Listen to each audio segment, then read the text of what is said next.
It feels thick. It's a cone made of chocolate. I just love cookies. It smells like toothpaste. It's still like chewy. 10 out of 10. You need it.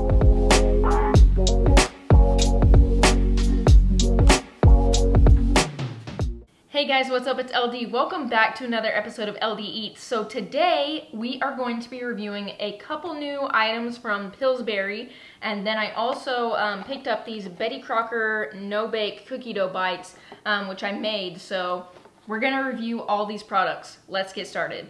Okay, so the first item that I'm going to be reviewing is one of the new Betty Crocker cookie dough bites. I think these are new. If they're not brand new, they're like relatively new. But I have seen these quite a few times just walking up and down the aisle, and I've been curious. And as you saw last week, I am a huge cookie dough fan. So I figured I would try some of these out to let you guys know if they're good. Just on first impression, I'm a little upset at Betty Crocker because I feel like she is trying to pull a fast one on everyone. She put safe to eat raw on this. Excuse my youthful ignorance, but cookie dough is safe to eat if it doesn't have eggs in it. And 99% of the time, the mix that you buy from the store does not already have eggs in it.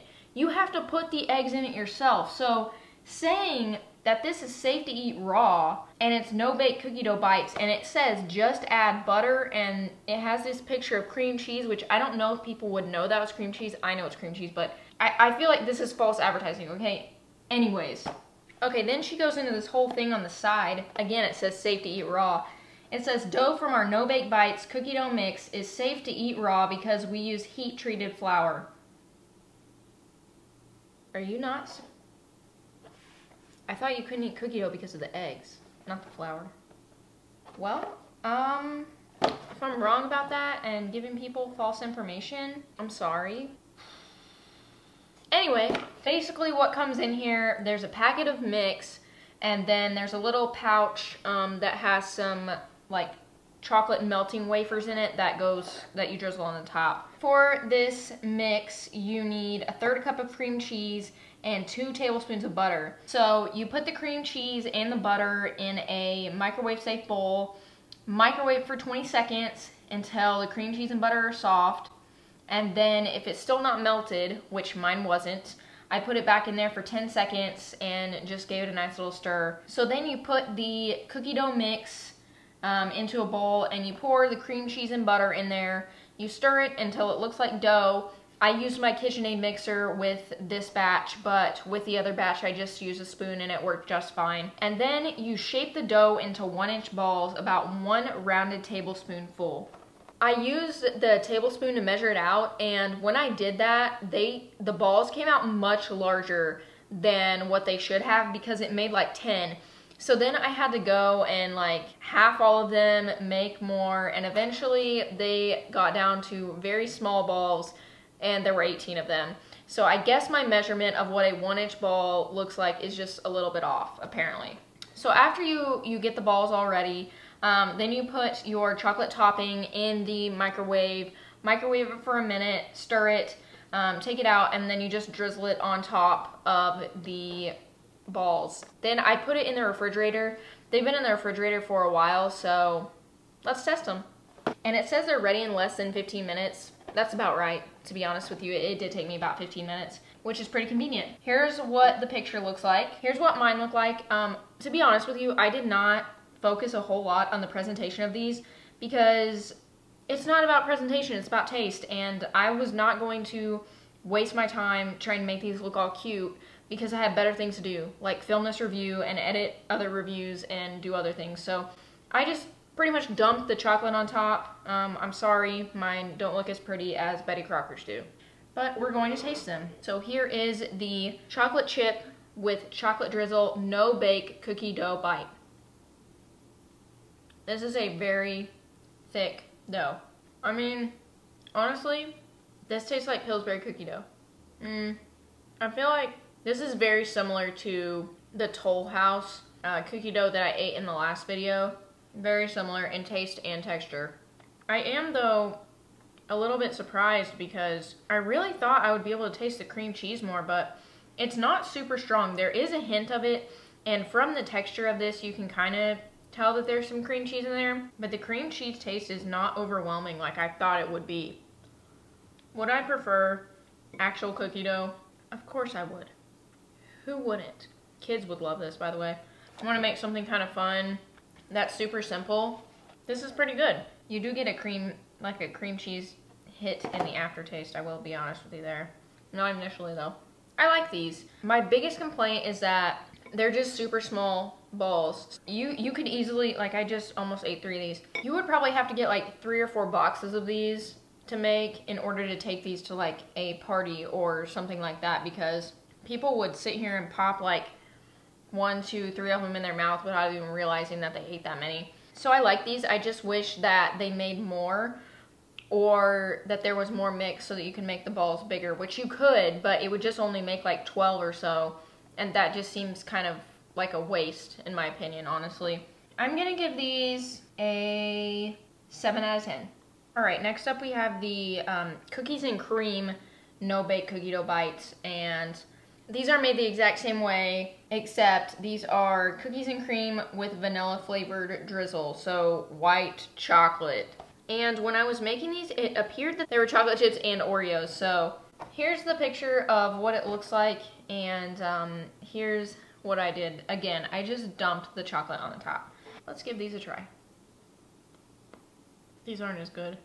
I really feel like the chocolate chip ones had a way better texture than this. Not that this is bad, it just doesn't really remind me. It doesn't have that cookie dough feel, and it doesn't have chocolate chips, it just has the Oreos. The cream cheese taste is much stronger with this one. It's not bad, but I really like the other one better. I don't know. They're not bad, but like if somebody were at a party and they picked this up and they ate it, I don't think that they would think that it's a cookie dough, edible cookie dough bite. I don't feel like they would identify that with this. It's like they tried to make cookie dough, but it just doesn't taste like, it doesn't have like a cookie dough taste. I don't know. I just keep eating it though. Here's what I would do if I were you. Instead of making this, I would go buy a package of Oreos, crush them up, put the cream cheese into the Oreos, buy some chocolate melting wafers, that just like the ones that come in here. Then I would take the Oreos and cream cheese mixture, freeze it, then put it into the melted chocolate and create an Oreo ball. Oreo balls are about 15 times better than this. So don't waste your time, don't waste your money making this when you can make Oreo balls in the same amount of time and it's way better. Yeah, make Oreo balls, do not make these. I'm gonna give these a 5 out of 10.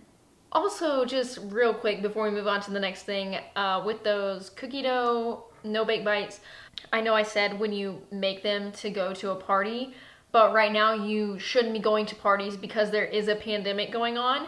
Yeah, when I say party, I mean just like for you and your family, or the party that you're having with yourself when you're watching Netflix. Just like thinking ahead to like future parties way later down the road when we're not dealing with all of this stuff. Make sure you're still social distancing and wearing a mask because again, there is still a pandemic. I guess I was like having flashbacks to when we actually used to have parties, but I never really went to parties anyways. So yeah, let's just keep going with this video. Okay guys, next up we have these new Pillsbury Heat and Eat cinnamon rolls. And I have mentioned it so many times on the channel. I love cinnamon rolls. And I do love Pillsbury cinnamon rolls, the grand cinnamon rolls that you can get in the refrigerator section and then you put them in the oven. I like those. Haven't had them in a long time though, so you basically put these in the microwave for 20 seconds. And back here they have the microwave wattages for you. I have no idea what wattage my microwave is, and I don't even know how you figure that out. It probably says it in there somewhere. Who knows that kind of information? So I'm just gonna put it in there for 25 seconds and hope for the best. So you open this up, you get this little package, take it out of the package, stick it on a plate, microwave it, all right? Guys, this is the best part. There are these individual icing packets. This takes me back to the days when I used to eat toaster strudels before school, and you would get to put the icing on the toaster strudel. And honestly, my parents would let me just go eat an icing packet sometimes. Like, I didn't even have to be eating a toaster strudel. I could just go in the freezer and get an icing packet, which is probably why I was overweight in 4th grade. Still brings back good memories. Let's heat up our cinnamon roll. This smells amazing, and there is a ton of cinnamon on here. It is super gooey looking. Let's put our icing on. Oh, I hate it when that happens. I don't feel like there's enough icing for this. Some things never change. It looks like there's like all these little clumps of dough, and they're glued together by this cinnamon. So let's give this a try. I have heard great things about this. So I follow a food reviewer named Family Food Dude, and I've been following him since before he had kids. Well, his kid is now 4, and his kid, Cam, he gave these cinnamon rolls a 10 out of 10. So I am excited to try this. Hopefully I don't burn my mouth. I'm gonna get a super cinnamony bite over here with the icing on it, maybe. Look at this bite. For a microwave cinnamon roll, this is pretty good. To be honest with you, this is better than some fresh cinnamon rolls I've had. Wow, it's a little dry, but not bad at all. There's a super strong cinnamony flavor. It's gooey. My only complaint is I wish there was more icing, to be honest with you. It is a very bready cinnamon roll though, so if you don't like bready cinnamon rolls, you probably won't like this. Honestly though, this is good. Look at that layer of cinnamon right there. I was very skeptical. I didn't think Pillsbury could make a great heat and eat product. I'm so sorry, please forgive me, because this is really good. These cinnamon rolls are awesome. These would be great to just like heat up in the morning, heat up when you're craving something at night. I love them. I'm gonna give these an 8 out of 10. And next up we have these Pillsbury Heat and Eat fudge-filled brownies. So Family Food Dude, who I look up to so much as a food reviewer, I'll link his channel down below so you can go watch his videos. He does reviews with his kids. They're super cute. But he gave these a 10 out of 10. And I feel like he's a pretty harsh critic, honestly. So these got a 10 out of 10, which is honestly why I went out and found these, because I was like, Eric gave these a 10 out of 10. I have to try them. So we're gonna try these. So just like with the cinnamon rolls, they come in this little packaging. Take it out, heat it up. Ooh. These also come with little packets of fudge to put on there, but there's a lot more of this, it seems like, than there was of the icing for the cinnamon rolls. So let's try this. Okay, so you get this out of the microwave, and it looks like a perfectly baked brownie, and this is a pretty good size for a single person. And then you're just going to put this fudge packet on the top while the brownie is still hot, right? And this is going a little bit better than it was with the icing, so doing good there. And I'm just gonna spread this a little bit. That tastes like straight up hot fudge. We've got this brownie with this fudge on the top, it's still warm. Oh, this is messy. Hopefully I don't burn my mouth. It said it was fudge filled. I don't really see the fudge filling, but nonetheless, this is excellent. It's a warm brownie. Oh, I think maybe there's fudge on the... There's like little pockets of fudge, I guess. Or chocolate chips. I think I just got a bite with the fudge in it. There is legit fudge in it. I take back everything I said. This is very good. Excellent. I've had a lot of brownies in my day. A lot. I'd put this up there with homemade brownies. This is good. It's super moist, very fudgy, great chocolate flavor. I mean, this is just a good brownie. Wow. Pillsbury killed it. They really did. If you like brownies, you need to get this. Even if you like making your own brownies. If you're a brownie person, you need to get these. If you're not a brownie person, you need to get these. They taste like you just cooked brownies and took out the center brownie, put hot fudge on it. Great job, Pillsbury. I'm impressed. Yeah, I think these are better than the cinnamon roll, to be honest with you. If they had caramel, they would be a 10 out of 10. I still feel like they're really good, and they're true to what the packaging says. They're true to their description. But I'm going to give these a 9 out of 10. Alright guys, thank you so much for watching this review. I really appreciate it. If you enjoyed this type of video where I had to make something and heat something up and I kind of did things that you had to kind of prepare, if you enjoyed that, make sure you hit that like button, comment down below and let me know. If there are products that you want me to try, restaurants you want me to go to, make sure you also leave those in the comments down below. Send me a DM on Instagram. Let me know what you want me to review. Make sure you subscribe to the channel. I hope you guys get a little bit better today than you were yesterday and you do something nice for somebody, and I will see you in the next video.